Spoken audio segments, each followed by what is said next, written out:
Hey, it's Chris Fleming. Welcome back to March 2016 podcast. If you get a chance, check out my website, ChristopherFleming.com. Now, we just updated about a month ago. It's got some exciting stuff there. You can check out where I'm going to be throughout the year, such as the lectures I'll be doing on ghosts, paranormal phenomenon, and even some of my workshops dealing with the Sixth Sense and ESP. You could also gain access to the podcasts for Spirit Talk. And many of you have been asking me, where can you get ghost hunting equipment, such as the Spirit Box, the K2 meter, night vision cameras, full spectrum cameras? Well, if you didn't know already, I've got a ghost hunting store website that I've had since 2007. Now, I've been online since 1998 selling magazines and certain collectibles, but in 2007 I started carrying paranormal ghost hunting equipment. So check out as well ghostoutlet.com. That's ghostoutlet.com. We ship everything out within 24 hours. If you have any questions, you can give us a call or send us an email, and we'll be more than happy to answer whatever inquiry you have. Now, we've been serving and shipping to customers all over the world. We've got a 5-star rating, and we work with some of the top engineers and distributors of paranormal equipment across the globe. So go ahead and surf the net for ghostoutlet.com. Now let's get back to our originally scheduled program. My guest is Peter Michael Anthony. Check out his story here. It's very interesting. On November 11th, 1987, he was rushed to the emergency room due to a perforated viscus. Now, Peter crossed over at 11:11 p.m. on November 11th, 1987, on the operating room table due to medical complications. His return back to life after his near-death experience is absolutely remarkable. He had awoken with an inexplicable gift of understanding mathematical codes, such as 33, 222, 333, 444, as well as a series of zeros, followed by a series of 01.111s. A lot of ones there. Peter had also awoken as an intuitive. Now, many of my listeners have asked in the past, and even myself have seen some of these numbers. So this is going to make an interesting show because I'm sure we have a lot of questions. But Hollywood VIPs heard about Peter's gift by word of mouth, and they began booking private sessions for themselves, family, and friends. Now, the road to recovery, however, was paved with countless health obstacles. Disbelief and denunciation by family members, co-workers, friends, and experts in the medical and religious community occurred. Now, Peter's will to survive became paramount due to what he experienced on the other side. He knew that there was something more to this, so he persevered. In 1995, Peter's near-death abilities landed him on Fox hit paranormal show Sightings. A lot of you may remember this. Anthony traveled extensively throughout America, working alongside a team of paranormal and forensic experts as a psychic detective, resolving forgotten murder cases, as well as exploring haunted houses, cemeteries, caves, and concentration camps. Peter is a TV producer. He's an imagined consultant, a paranormal expert, intuitive, life coach, near-death experience public speaker, and also a numerologist. He's author of the books Keymaster and The Accidental Prophet, due out this year. Please welcome to the show, Peter Michael Anthony. Welcome, Peter. Thank you so much, Chris. And I also have to say thank you to the listening audience. I've been doing this paranormal road since the 90s, and I have to say in the last several years, this type of subject has become like the hot topic. So when I'm talking to your audience and they're listening, I cannot tell you how much I appreciate this. So thank you for doing your job, and thank you for having me on your show. No, you're very welcome. I've always been intrigued by other people that have had experiences because in some ways it's something I can relate to from my own experiences, but also there's things that I know from other people's encounters or things they've gone through that we can learn from as well. And I've been looking forward to speaking with you because we hear how survivors of near-death experiences, something I've been studying for 35 years, that when they come back, they're not always the same person prior to that event. Can you tell the audience, what were you like before? Well, and this is interesting because I was agnostic, shy, introverted. I stuttered. I was a very gifted artist. I was looking at your website. I noticed that you were an amazing painter. I had that ability as well. And I, at the age of 17, received a scholarship from the Will Rogers Institute for art. And so my journey was all about becoming a special effects makeup artist. And that kind of changed when I had my near-death experience. I also, in order to get in the union, I decided to take a job with CBS and work my way up the ladder, and began working with people like Dan Rather and Diane Sawyer when she was with CBS, Leslie Stahl from Face the Nation, Bob Schieffer, and Three First Ladies. So my career kind of took a change, as it were. And in 1987, I had my near-death experience, and everything at that point in time in my life changed drastically. So I went on a whole new journey, as it were. Yeah. What happened to 1987? What caused that near-death experience? Well, interesting enough, it's kind of I have to take responsibility here. Back in the late 80s, there was the AIDS epidemic was going on. And for many of us in the television industry, we work long hours, as well, and I let something very simple, a misdiagnosis, get out of hand. And what was diagnosed as a stomach ulcer turned out to be Crohn's disease, and they were treating me with Tagamet, which really wasn't doing anything for the bleeding. So by the time I got to the hospital, after 4 or 5 months of bleeding and dropping weight, I let something very simple turn into something quite dangerous. And unfortunately, when I got into the hospital during the middle of the AIDS epidemic, there was so much hype in media about the AIDS epidemic, and the medical crew kind of rushed me aside. I was at that time 100 pounds. I had lesions on my face. And if you like the Ebola plague, everyone was afraid. The nurses and the doctors were afraid to come near me because at that time they thought it was airborne. And so if you coughed or touched anyone who came in contact with someone they thought was in the final stages of AIDS, they themselves got it. So I was kind of whisked away in the corner, and by the time they got to me, it was way too late. So I clinically died at 11:11 p.m. on November the 11th. And that's where the journey with numerology began. Yeah, I can imagine. So do you remember any bits and pieces of, when you left your body or the transition at all? Yeah, as you've had your interviews, I'm sure, with other NDEs, but we all experienced the white light and this incredible sensation of love. But mine was a little different. I mean, in terms of what I experienced on the other side, was that there was this thing called color, and there was this thing called sound, and there was this thing called energy, and that our thoughts basically are energetic thoughts, that we can actually talk to ourselves. We can actually cure ourselves just with thoughts, and our thoughts are the contributing factor to our choices in this world. So for me, thoughts, color, sound, and math were all wrapped up as one big, huge journey. The thing that was fascinating for me during this, going into what I call the bullseye, was I began to see all these I call quantum physics, these mathematical codes, 222, 333, 1111, 777, 999.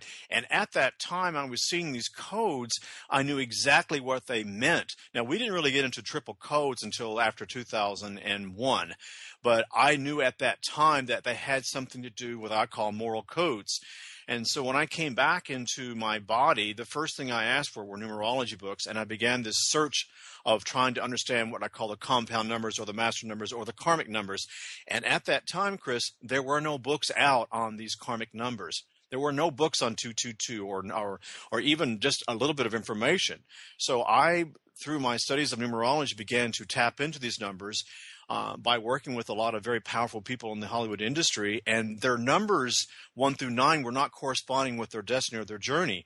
So that's when I began to study with Dusty Bunker's books and began to do the compound numbers, or what I call the compound numbers or karmic numbers. Karmic numbers being 1111, or karmic numbers being 11 or 13 or 14 or 16 or 18. And these have meanings. And so my research on these karmic numbers or compound numbers meant something to me. And so during that tunnel, I began to see these numbers, and when I came back, they became a part of my life.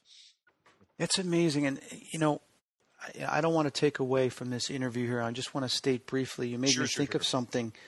So you started having recognition of significance, and you call them moral codes. I wrote this down, karmic numbers and moral codes. You started getting messages or forms of communication after your near-death experience in regards to these codes? During.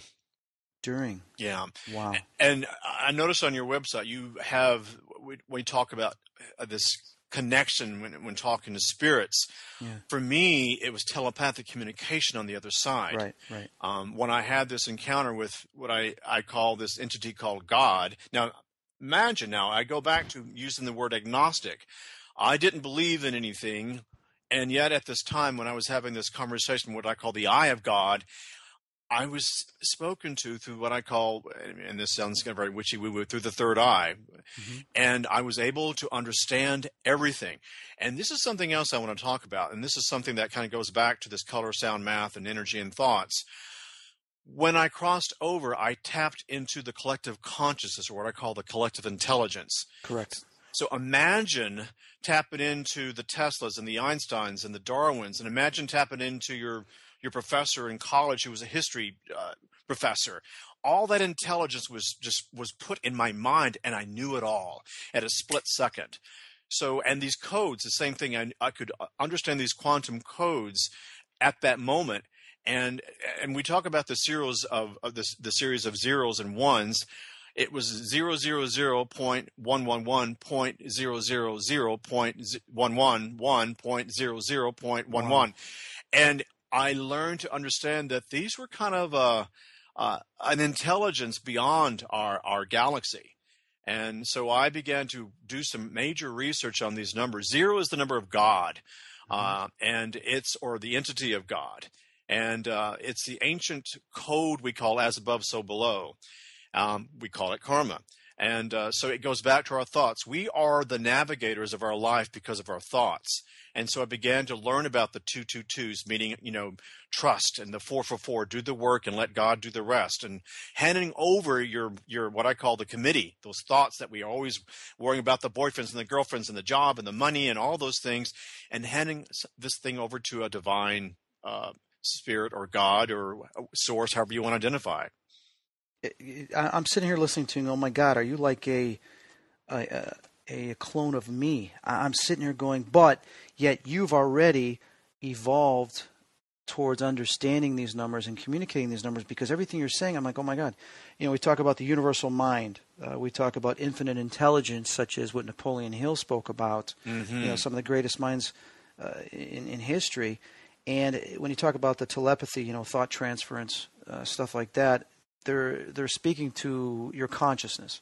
But your consciousness has to be awakened. Yes, absolutely. And I think for me, gone in one way, meaning not believing in anything other than you work, you die, you make your money, you have your relationship, you buy your house, end of story, boom, bye, you're gone. And that changed. And when I began to see what we were doing to our planet and what we were doing to ourselves and what we weren't doing, I call the shoulda and the coulda and the woulda. Right. Again, we go back to we are the navigators of our life. And if we can tap into what I call a gratitude, a grateful way of living and thinking and existing on this planet, and that everything is connected to source or to one. Right. And that means the trees, the animals, the sky, the galaxies, the stars, the ocean, everything is a part of the frequency of this planet. And where I became concerned when I saw this, I was progressed. I saw my what I call my past actions. We call that the review.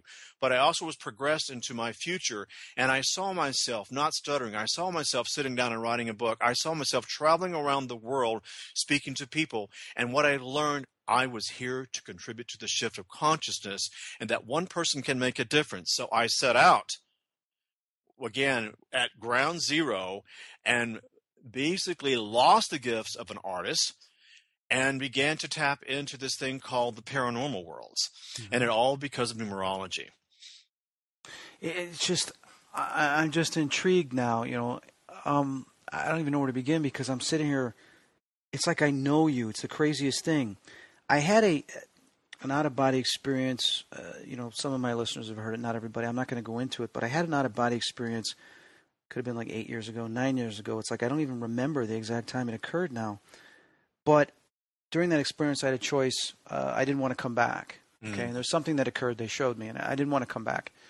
And I said, "There's no way you can get me to come back." And as I sat there on this bridge with this spirit guide in a pearlescent robe, with this white gray cloud behind him, he told me, look to the left. And what I saw and witnessed was, I looked at him. I says, "I have to go back." He says, "I know."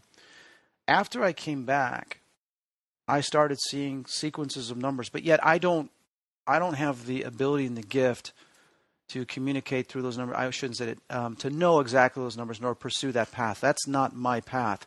But yet I have found they are communicating to me with numbers, and then I have to go find out what those numbers mean. Absolutely. And this is the thing that's fascinating about this. I've been on a book tour here for the last year and a half, and my audiences keep getting bigger and bigger and bigger. And what I'm finding, I started asking questions. I think I was in Phoenix. I spoke to 600, 800 people. I don't remember. The room was just solid. It was just packed. And I asked a very simple question. I said, how many here are seeing the number 222? And people stood up. How many people are seeing 333? They stood up. How many people are seeing 444? And I went all through this series of numbers. And I have to say, out of 600, 800 people in the audience, more than half of the people stood up. Yeah. And so getting back to I don't know what these numbers are all. What I've discovered with my audience who are coming in to listening to my lectures is that there is something that is communicating to us, and it's through a series of repeated numbers. And you have to kind of go back to that thought of what is going on in your mind at that time in your life. Whether you're at a stop sign, or you're at a coffee shop, or you're having an argument with your wife, you have to kind of think of what's happening at that moment, because that's when God, source, however you want to identify, I call it God these days, because that's what happened to me. I went from not believing to believing in an entity called God, and I began to understand that something was communicating to me, and I had to sit still and listen to my thoughts and what they were saying, and that's how I tapped into intuition. So when you're seeing a series of numbers, stop yourself. Okay, what do you want to show me? What do you want me to see? And it will come through a song. It will come through a conversation. It will come through even reading an email. But the answer is always there. That's this thing called conversation with God or source, and it will relay itself to you any way it seems fit. And usually, it gets your attention through repeated numbers. Yeah, I know. For a couple of years, it was like I kept seeing 111 and 1111. I mean, so much that I'd be doing something in the middle of it, and something would tell me, turn around, and there the clock is 11:11. And I started taking pictures every time this occurred. It's called the awakening. Yeah, that's when I was going through the awakening. Wow. So for me, as I said, when I began to study these numbers, and I did this, I had a very high-profile career. So I did not tell anyone that I was doing this. So on weekends when I wasn't, involved in my television career, I was seeing people free for readings, and I was just trying to figure out, kind of like everyone was my experiment.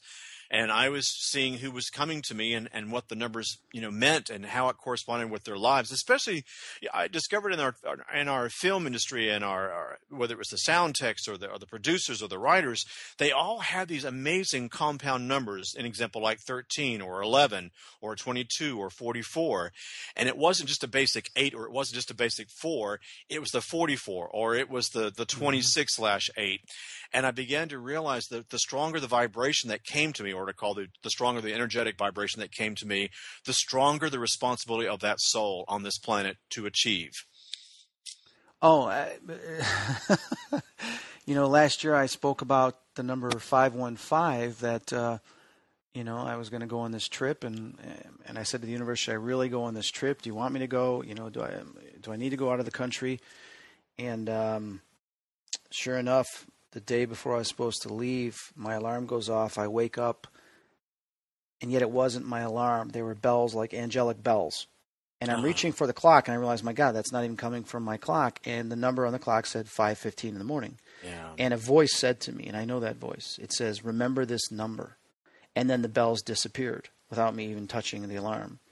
And I couldn't sleep. And then, of course, the next day I found out that my flight was leaving at 5:15. That was the thing. And then there was a sequence of 5:15s that occurred 3 in a row within 24 hours. And looking up those numbers, it had a significant meaning to that point in my life. Well, that was about changing your thoughts and beliefs in your career. And it's almost like downloaded new information and your new journey. And 5 is always about change, and 5 is about energy, and 5 is about downloading new information and what you do with this information and how you go about the planet and however you communicate that message. And so that's why I said I'm very, very, thrilled to be on your show, because for me, having someone like you, my journey was a little different than most people. I went into complete isolation. I went into this 7-year sabbatical of, being denied by the clergymen and the men and women of cloth and therapists and, doctors. The very thing I was trying to identify what changed my life, there wasn't anyone that was accepting what I knew at that time to be so true. It's funny, I'm not bashing religion here by any by any means, but the very thing we talk about, and the angel appeared to Mary, or the angel came and spoke to Jeremiah or Isaiah. That was a paranormal world, and the very thing that our religious teachers talk about oftentimes is the very thing they deny. So for me, it was kind of a double-edged sword, because I was given so much information, I didn't know who to go to. So I began to read books. Many Lives, Many Masters. Oh, great book. Amazing. Brian Weiss, yeah. Yes. When I was at CBS, I had the chance to work with Shirley MacLaine. Oh, and, man.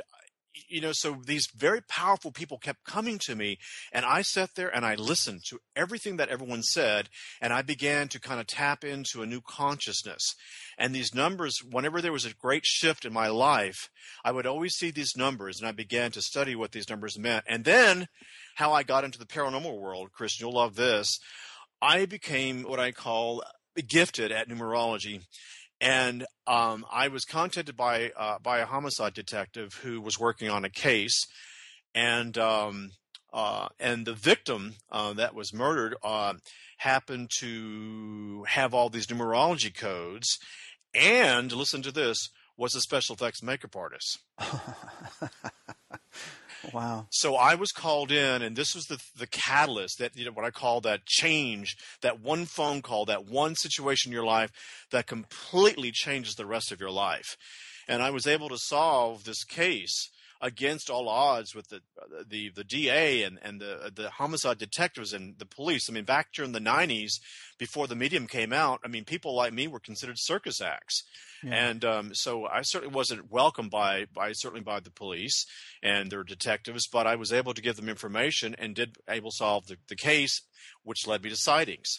And so my career as a skilled makeup artist, the more and more I tapped into this gift as paranormal. To this day, Chris, I have an understanding of art, but I can't even paint. I mean, my handwriting changed. The idea Really? of again, I could build, sculpt, paint, sketch, anything, you name it, abstract, contemporary, portraits, all these things I was given to build completely left me. And this paranormal world opened up to me, and I even my handwriting, people are amazed, seeing my handwriting when I was a young man versus what I am today. I went from right to left hand to right hand. Everything in my world changed, and also the stuttering. So the very person that was no longer, and this new person I call Peter Michael Anthony emerged, and I'm a talker, as you can see. But you're well spoken and very articulate, and it's a pleasure listening to your voice, because there's authority behind it, and you can tell experience compared to someone else. I mean, just hearing you, it's like I can feel your experiences. With these numbers, obviously you received messages and numbers that were personally for you. Right. These numbers would come to me. You talk about 5:15 in the morning. Mm-hmm. Mine was 3:13 in the morning. Wow. And when an example, if I was assigned a case, or what we call a sighting at that time, I always knew there was an authentic haunting, because the spirits would visit me at 3:13 in the morning. And I'd wake up and there they were. And so I knew it was an authentic, sighting when I showed up. Right. And here's what I did, and this was the value of learning numerology, and you'll appreciate this. When I showed up, the first thing I do was I asked for the address, and they go, "Why I need to know, because if there's a 13, an example, let's say the address is 670 South Street, I look for 6 and 7." And there is no value to the number 0, so 6 and 7 is 13. I know right off the bat I'm dealing with something. If there is an 18, an example 9990 in the address, then I know that I'm dealing with something that's paranormal. So I began to learn when I showed up to do this. When there's a 9 in it? Yes. Oh God! Yeah. No wonder my house is haunted. Yes. 259. Well, the 9s come back and they circle, but these are also, I'm sure, kind spirits that visit you. And we both have had what I call the dark forces, but the kind. Yeah, that was 121 was the address, 121 Park Lane and 875 Park Lane. Yeah, the address got changed. The whole community went from 121 to 875.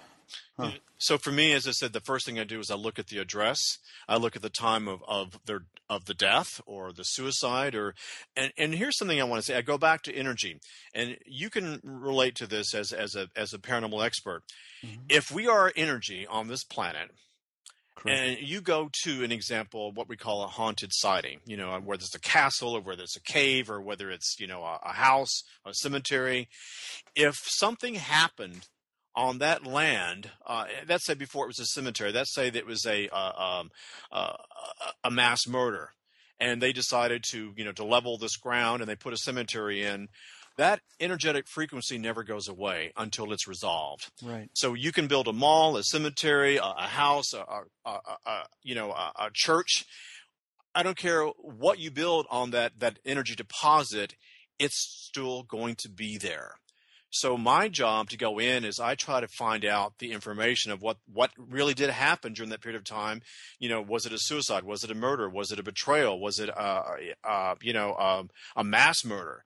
And then I'm able to go in, and as soon as I arrive, and you've worked on enough cases, I don't want to do do a walkthrough and wait for the camera crew to get together and get the sound. Exactly. It's like, if I show up and the spirit was here at 3:13 yesterday morning and I'm here now at what time, we're ready to tape. Absolutely. So 5, 4, 3, 2, 1. They knew me as One Take Annie. I got there. I love it. You better get me now because they're talking to me. Right. Right. No, that's good to hear, and that just shows your authenticity because I know exactly how that works. There's some people they're on when the camera's on, and it's not how we work. Well, the ghosts don't work that way either. They're not going to, okay, let's go take a break and wait for the sound crew to pull it together here, and we'll come right back. It just doesn't work that way. And that's why I get so frustrated with production crews, because they don't understand the paranormal world. Right. And anyway, I don't want to belittle that. No, it's okay. It's interesting what you're saying, too, because some people have been asking me this question within the last month. We've got the Demon House in Indiana that had the exorcism case a couple years ago, and then Zach Baggins had bought it. I had the opportunity to go there with Zach and walk through the house and investigate it with the priest as well for his documentary. That may or may not be in the show. It doesn't matter. The point of the question is that, the house recently was torn down.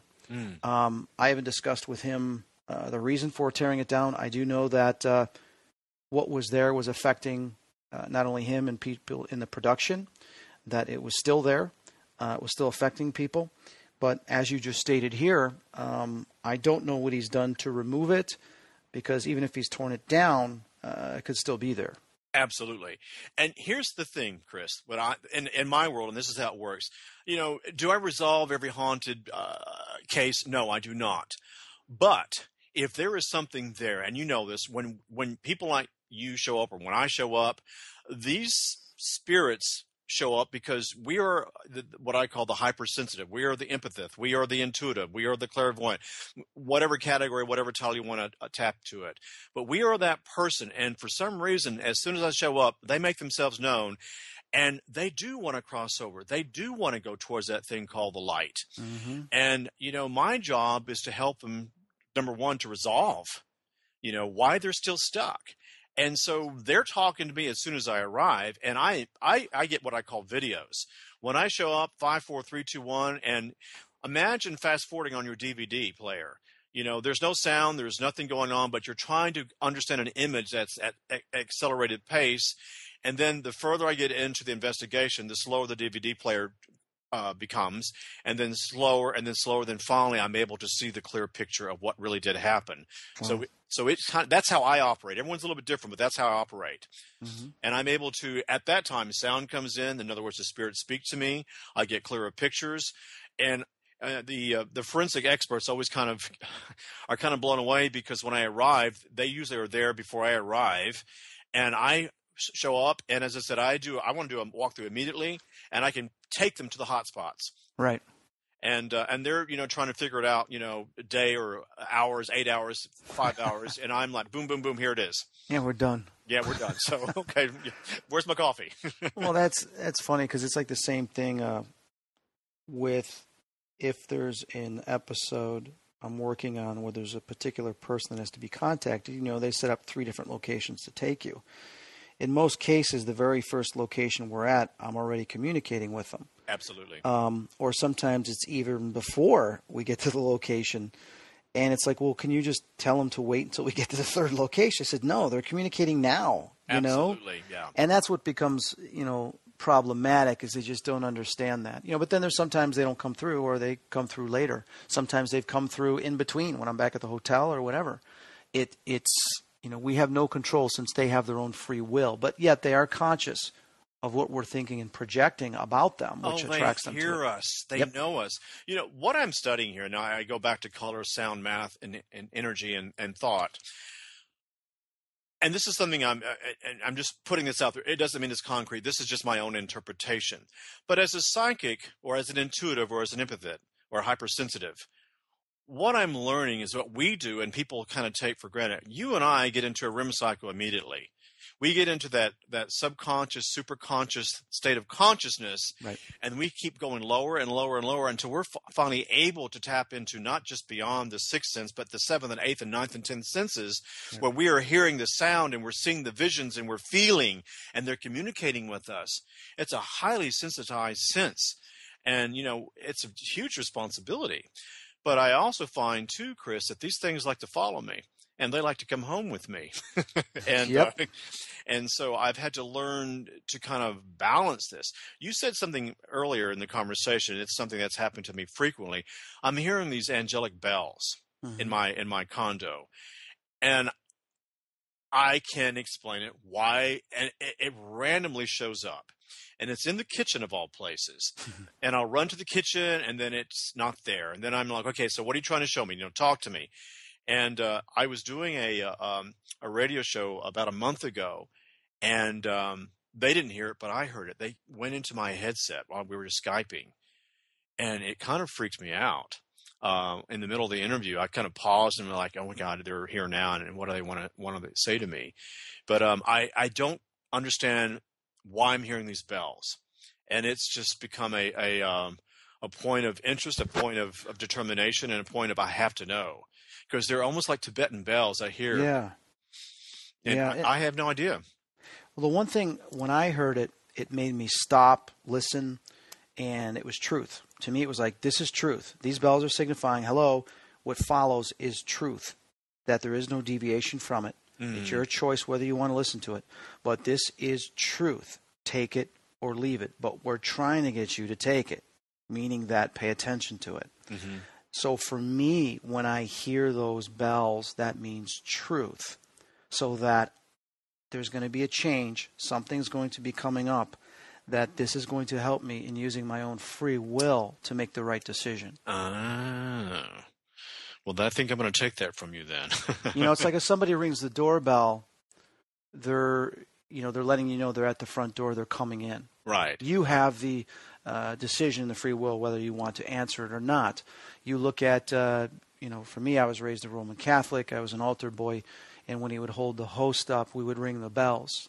Okay, and I honestly, actually, this is terrible, and I kind of forget exactly what it meant. But my assumption, looking back on it, was to signify the importance of, Jesus, the body of Christ, he was speaking the truth, that he was truth. And that truth, the bell signifying that, is stating that, listen, This right here, you need to pay attention to this because in a very short time, you're going to have to make a decision, and this will help you in that decision. We can't tell you exactly what to do because you have free will. But what we can do, we can tell you that it's such an important decision that we want you to succeed. We're giving you a little bit of information that you must digest because it will help you in making your decision. Absolutely. And you use the word free will, and what I learned on the other side was this word called choice. Everything we do is based upon a choice, in parentheses, free will. The choice to listen to this show today, the choice for me to accept this show with you, the choice for me to work out, the choice for me to take a certain road, the choice for me to accept a lecture or not. Everything is based upon a choice, and what it does when we become responsible for our choices, it kind of takes the victim out of our life and puts us as a proactive being on this planet. Yeah. You know, I just did an ESP Sixth Sense workshop on Saturday, and I had a connection with, ironically, over a year ago, I asked the universe to connect me with the source. I said, there's the law of attraction, there's the secret. I go, I want the source, forget all that stuff. So I had a couple personal experiences, which, I'm not going to share here. But in one sense, I was introduced to Napoleon Hill within that same week of asking. And stumbling across some of his work to where I was like, oh my God, here's some of the sources. And in applying his source with the Sixth Sense and creating a definite purpose, creating a goal, which all the greatest self-motivators and motivational speakers have taken from. That right there was like, I wish I had this in high school. I wish someone presented this to me in high school because it gives you purpose.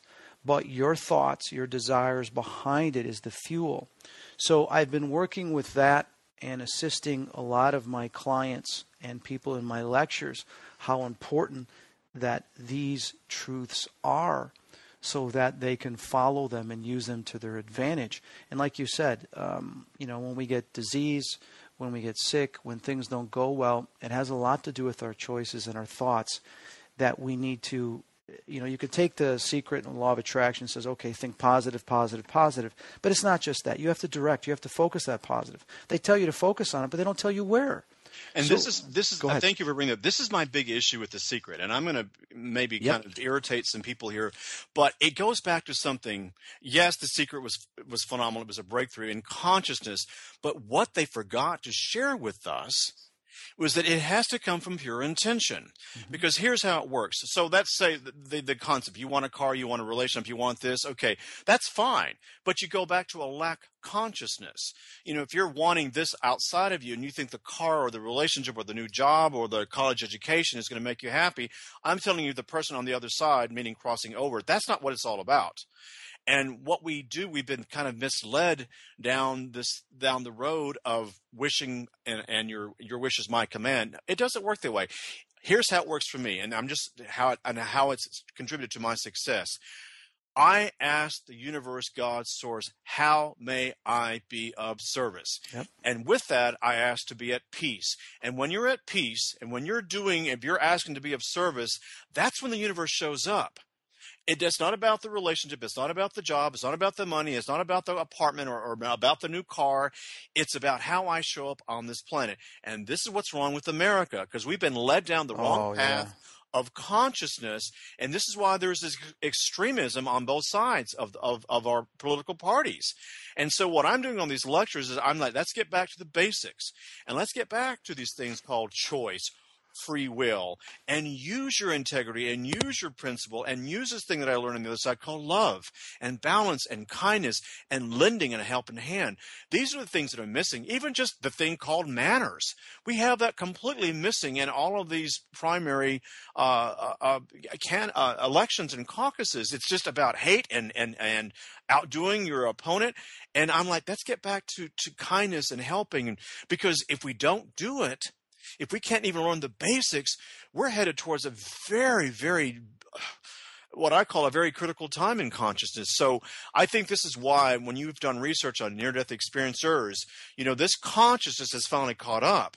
And we're nothing more than messengers from the other side saying it's all about love, it's all about compassion, and it's all about being of purpose. That's how I perceive it. Absolutely. And it's funny how, not just through numbers, but through many, many different signs, the universe will reach things out to you to help you create your own definite purpose in that other self of who you are. Like I just watched a month ago, I got so addicted to binge watching Spartacus that was on Netflix.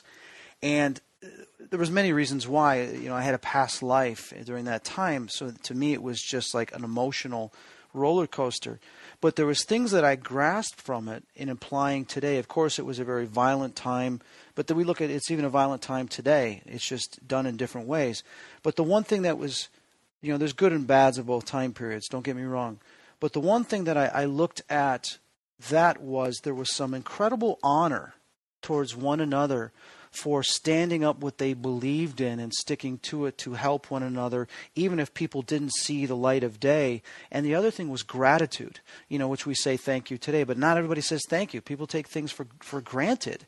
And back then, when someone did something or made a compliment to you or did something for you, they would say gratitude. Gratitude. And that is the overlying theme of my lectures. It is gratitude. That's what I learned on the other side. And it's funny you use the word, the show Spartacus, because that was the show that changed my consciousness. Mine too. I watched the show and I began to see, and nothing has changed throughout our history. It comes down to one core ingredient. It's called greed. Yep. And I don't care if it's 2016 or if it's the Roman Empire or the Greek Empire or the Spartans, or the Civil War. It's about how man keeps trying to overtake man. And we've got to stop that. Right. And so there is this thing I speak about in my lectures called feminine consciousness. And what that means, feminine consciousness doesn't mean it's about the feminine consciousness. It's a kinder, more gentle understanding of humanity. And that means our kindness towards our animal kingdom. That means the kindness towards the planet and obviously the pollution. And we're getting away from that. So we've got to get back to that. And I think why the paranormal world has become so popular in today's consciousness is because we're looking for answers. Mm-hmm. We are. And it's that connection with the spirit realm, not all the spirit realm, because there are confused and negative forces as well that can try to trick us. But in talking to that higher consciousness and tapping into the universal mind, the collective consciousness, as well as spirit itself, there's a lot we can learn from that. Mm-hmm, mm-hmm, mm-hmm. Yeah, like I said, for me, it's been a mind change because, as I said, when I was on the other side and I saw myself looking down at our planet and what we were doing, and this is in my book Keymaster, I talk about this in the near-death chapter. I spoke to this entity who I denied as God and said, "Oh my God, this is not what you wanted." As I'm looking down and seeing the massacre of the dolphin, as I'm looking down and seeing our judiciary systems corrupt after corrupt after corrupt, I'm looking down at what we're doing to one another. And that changed me in terms of when I came back, I had 7 years of just pure hell. Not only with the physical, I mean, I was blind, I was in a wheelchair, I had staph infection, I was 89 pounds for 2 years. Oh my God. So, so people go, well, what's changed you? When I get up every morning, I do a gratitude walk. And I'm grateful that I can see, and I'm grateful that I can walk. And that's where it begins for me. And what happens, the more we are in a place called gratitude, the more the universe provides for us. Yeah, that's true. And for me, as I said, think about what you and I do for a living. We are tapping into world upon dimensions, and we're able to cross over into these dimensions. We are using more than 5% of our brain, if you stop and think about this. And we're not even tapping into 10% or 15 or 20% of our brain. We're just tapping into that little bit of our brain. And imagine what we would do if we would tap into that. Imagine what we do. So we tapped into consciousness. Absolutely. Absolutely. Tell me more about your book, because you've got 2 books, Keymaster and The Accidental Prophet. This is a series of 3 books. The Keymaster is the introduction. Okay. This is my encounter with an angel in St. Thomas Easter. Now, again, agnostic, not really believing in Easter and Jesus and all that stuff. I had an encounter on Good Friday. and it changed my entire life. This entity that I talk about, I don't want to give too much away, but you have Sure. to read the book called Keymaster. But the main character is Brussels. My name is Peter Ethan Michael Anthony, and so I'm Ethan in the book.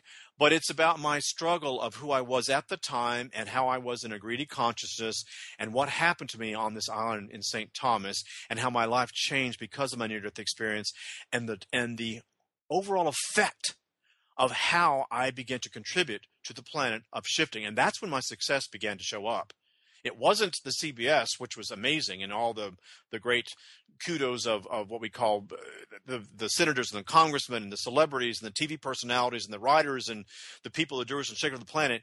It was when I got into working and doing my life's purpose, I call my authentic purpose, and that's what this book is about. We're all here for an authentic purpose, and it is our job to find that, whatever that might be. Right. And once we find that authentic purpose, then we share and we want to help and we want to be the messengers of how we have become successful. And interesting enough, it was Napoleon Hill, the book I read, The Art of Positive Thinking by Napoleon Hill, that changed my life because I stuttered. And when I began to read this book, I said, I'm no longer going to stutter. And I found a dialect coach who helped me to stop stuttering. And he did that by teaching me how to sing. Wow. And so I began to see what I call the reality of changing the way I spoke and how it became a part of my new life, meaning going around the country and lecturing. And so I learned to slow down my thoughts, and I learned to speak clearly, and I speak from a place called my authentic heart. And that's what people relate to. And that changed. And this is what I talk about in Keymaster. The Accidental Prophet is my entire world of the paranormal of series and ghost hunting and homicide cases, and how that launched my whole career into the paranormal world. And the third book, A Man from Brussels, takes us all the way back to World War II and how Adolf Hitler captured 5 psychics and how he held them prisoner and why he was winning the war because of these psychics. So I take all 3 of these books and turn in the Keymaster series. Wow, that's amazing. I'm going to get the Keymaster. I want to read that because I've read pretty much every book on near-death experiences, and for some reason it's just always, it just reminds me of being there, being back, and plus you learn more stuff too. It's funny because the producers contact me, and what I'm doing here on this lecture is I'm going to start taking video footage of what I saw on the other side and turning it into part of my lecture so that people actually visualize what I saw on the other side. And what's so different about this near-death experience is that not only did I see my life review, but I saw my past life review century after century after century, and I was progressed forward into my new life. So again, we go back to this time dimension, these veils of time, past, present, and future, all wrapped in one. And as I said, that's what this book is all about. So it helps to inspire you. It helps to teach you that we do matter on this planet, and that despite the negativity that is on this planet, there are amazing people, these unsung heroes like yourself and myself and the firemen and the teachers and the people we know nothing about that are actually doing planetary work. And these are, to me, are the beacons of light. Oh, yeah. So as I said, and I'm thrilled because for some reason for 9 years, no one wanted this book. I was so highly engrossed in our film industry. I had to make a phone call and say, hey, let's get that. I was turned down 9 years. No one wanted this book. And I would make phone call after phone call. I thought, I could write this book. I have a bestseller. No, it didn't happen that way. I had to start at ground zero and prove myself as a writer and prove myself as a speaker of the paranormal world. And for some reason, so the last 2 years, it just kicked in. Who knows why? It just did.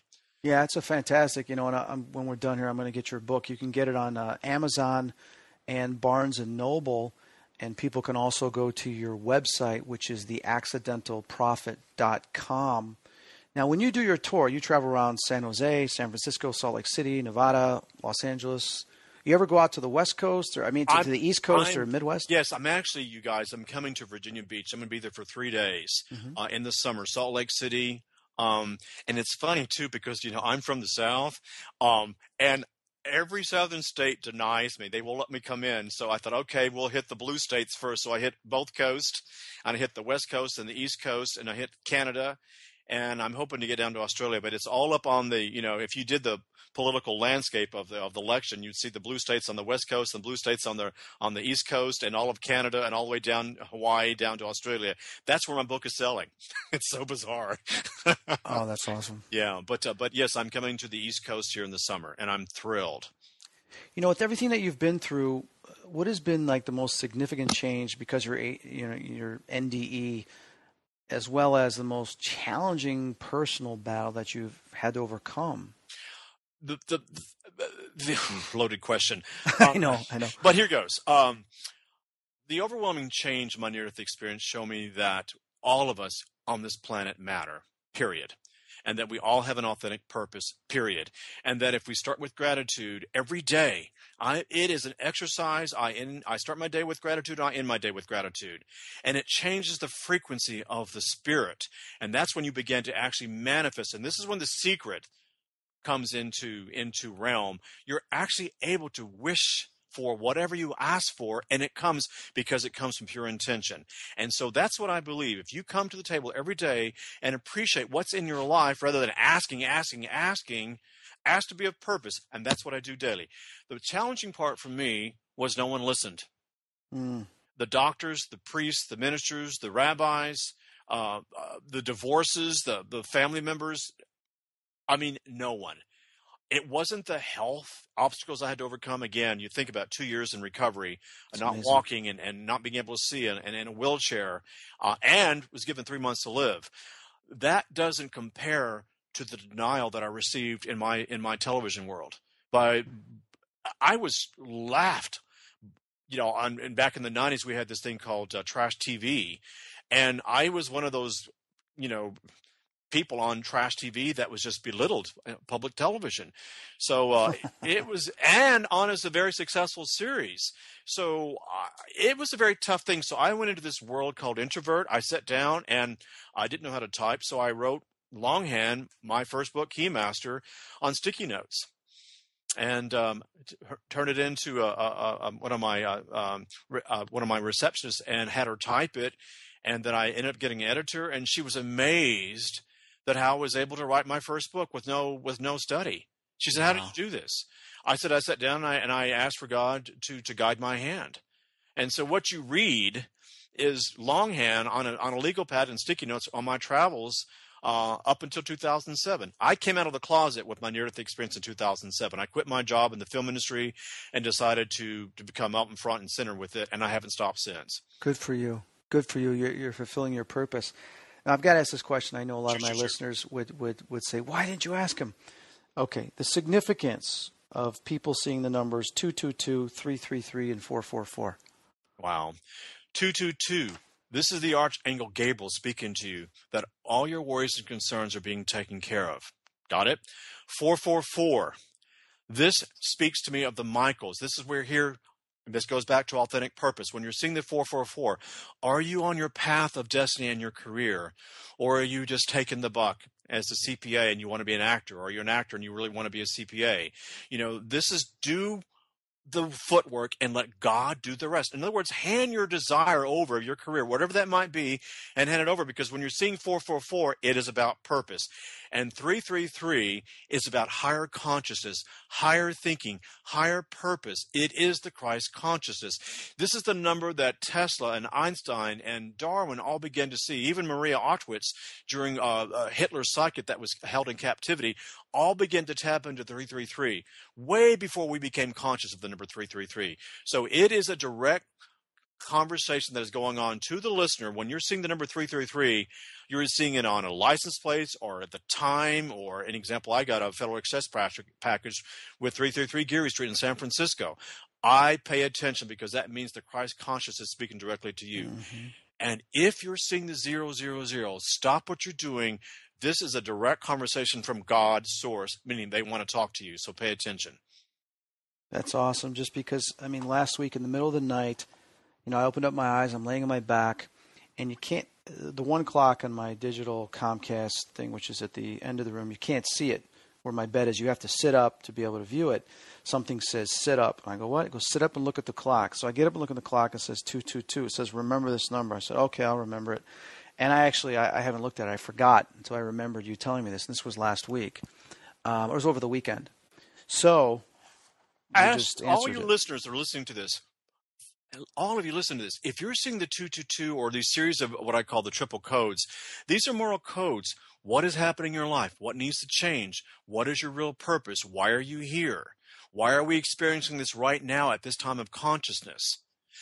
This is a direct conversation that we need to tap into. And what I do is, as I said, I get up every morning and I have my gratitude walk, and I get a series of numbers throughout the day. And I just, every time I see the number, I immediately stop what I'm doing and I say a prayer for mankind and for our planet. That's what I do. And it seems to work. And it makes me feel that I'm playing my part, that I'm doing something in terms of my thought, because thoughts do matter and thoughts do become things. But thoughts only become things when it comes from pure intention. Absolutely. Absolutely. You know, I'll tell Peter, thank you. You've been just an incredible guest.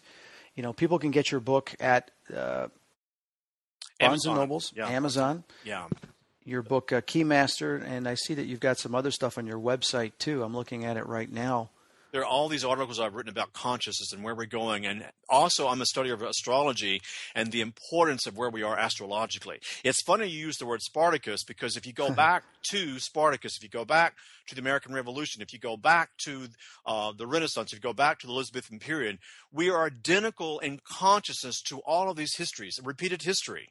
So in other words, if you were to overlay the planetary star constellations, the alignments of Spartacus and Greece and the Elizabethan period of time and the Civil War and where we are today, you could not tell them apart. Right. So this is a critical time, folks. We are here to shift our consciousness. So let's play our part.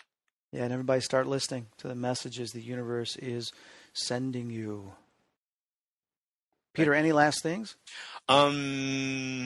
Thank you, Chris, for doing your job. It is, as I said, it makes my job easier, because if you're doing it and I'm doing it, that's how consciousness is shifted. So I bless you for what you're doing, because it means the world to me. Oh my God, thank you so much. I mean, it's inspired me hearing your story, but also it's exciting because it's like we all are playing that part. And then when it's all said and done on the other side, we celebrate. Mm-hmm. Absolutely. That vista at the top of the mountain is always the same. It's spectacular. You got it. Well, thanks everybody for listening. You've been listening to Chris Fleming and Peter Michael Anthony on this edition of Spirit Talk. See you next month.